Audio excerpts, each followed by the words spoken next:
বাংলাদেশের অসংখ্য তরুণের অনুপ্রেরণার নাম শহীদ শরীফ ওসমান বিন হাদী। ইনসাফ ভিত্তিক একটি বাংলাদেশ গড়ার স্বপ্নে যিনি বিলিয়ে দিয়েছেন নিজের জীবন। গত বছরের 12ই ডিসেম্বর প্রকাশ্যে গুলি করে হত্যা করা হয় তাকে। ঘটনার 1.5 মাস পেরিয়ে গেলেও এখনও গ্রেফতার হয়নি সেই হত্যাকাণ্ডের মূল আসামি। এই অবস্থায় দেশজুড়ে ইনকিলাব মঞ্চের ব্যানারে চলমান থাকে হাদী হত্যার বিচারের দাবিতে বিক্ষোভ। এমন প্রেক্ষাপটে সম্প্রতি অন্তর্বর্তী সরকারের পক্ষ থেকে ঘোষণা আসে শহীদ ওসমান হাদীর পরিবারকে ঢাকায় একটি ফ্ল্যাট কেনার জন্য 1 কোটি টাকা এবং জীবনযাপনের জন্য আরও 1 কোটি টাকা অনুদান দেয়া হবে। এমন বাস্তবতায় সামাজিক যোগাযোগ মাধ্যমে প্রকাশ্যে আসে হাদী পরিবারের গুরুত্বপূর্ণ 2 সদস্যের মতভেদ, যা নতুন করে সামাজিক যোগাযোগ মাধ্যমে আলোচনার ঝড় তুলেছে।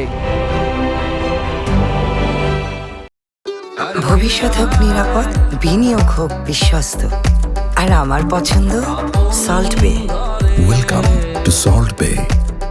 শনিবার বিকেলে ফেসবুকে একটি পোস্ট দেন শহীদ ওসমান হাদীর মেজো ভাই শরীফ ওমর। ফেসবুক পোস্টে লিখেছেন তিনি ওসমান হাদীর ভাই, এমন প্রমাণ সংবলিত একটি ছবিও যোগ করেছেন এবং আবেগঘন ভাষায় হাদীর সন্তানকে নিজের কাছে ফিরিয়ে দেওয়ার আবেদন জানান। একই সঙ্গে তিনি লিখেছেন হাদীর যা ছিল সব অন্যদের নিয়ে নেওয়ার কথাও, এমনকি যে কেউ চাইলে হাদীর স্ত্রীকে নিয়ে নিতে পারেন এমন কথাও উল্লেখ করেন তিনি।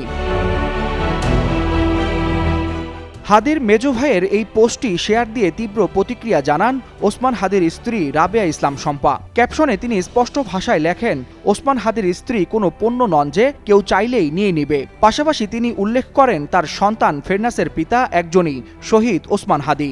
আর এই প্রতিক্রিয়ার পরপরই হাদীর ভাই শরীফ ওমর নিজের পোস্টটি ডিলিট করে দেন। হাদীর ভাইয়ের পোস্টটি ডিলিট হলেও বিতর্ক থেমে থাকেনি। ইনকিলাব মঞ্চের নেত্রী ফাতিমা তাসনিম জুমা হাদীর স্ত্রী রাবেয়া ইসলাম শম্পার পোস্টে কমেন্ট করে প্রশ্ন ছুড়ে দিয়েছেন। লিখেছেন, কি হয়েছে ভাবি, পোস্ট তো নাই। আর এর জবাবে শরীফ ওমরের ডিলিট করা সেই পোস্টের স্ক্রিনশট প্রকাশ করেন হাদীর স্ত্রী, যা পরে আবারও শেয়ার দেন তিনি। এই ঘটনার কিছু সময় পর ফাতিমা তাসনিম জুমা নিজের ফেসবুক পোস্টে লিখেছেন, no one can ever match Osman Hadi, অর্থাৎ ওসমান হাদীর সঙ্গে কেউ কখনোই তুলনীয় হতে পারবে না। হাদী পরিবারের গুরুত্বপূর্ণ 2 সদস্যের এই মতভেদ প্রকাশ্যে আসতেই সামাজিক যোগাযোগ মাধ্যমে শুরু হয় তীব্র আলোচনা। কেউ বলছেন এমন বিষয় প্রকাশ্যে না আসাই ভালো ছিল, আবার কেউ লিখছেন শহীদ ওসমান হাদী ইতিহাসের পাতায় অমলিন হয়ে থাকবে, জাতি কখনোই তাকে ভুলবে না। ওয়ালিউল হাসানাত, যুগান্তর নিউজ।